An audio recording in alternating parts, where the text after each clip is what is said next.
Hello, traders. FX Pip Collector here. Today is Thursday, October 23rd, and this is my analysis for the pound US dollar, and we're on the daily time frame.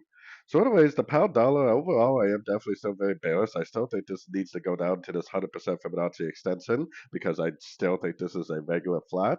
Whether or not it pushes up a little bit on sort of time frames, I guess, is the question before it actually does end up going down. Even if it does push up a little bit, as long as it doesn't break, the previous structure, I definitely am still bearish on these higher time frames.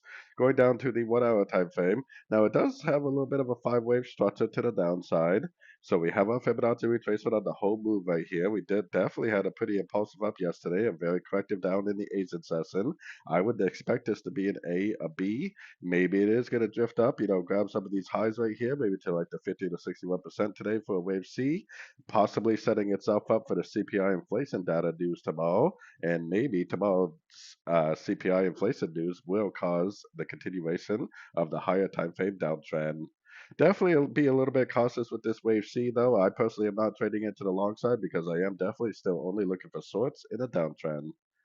So, anyways, don't forget to check out my website linked over here in the corner. And as always, thank you for watching and happy trading.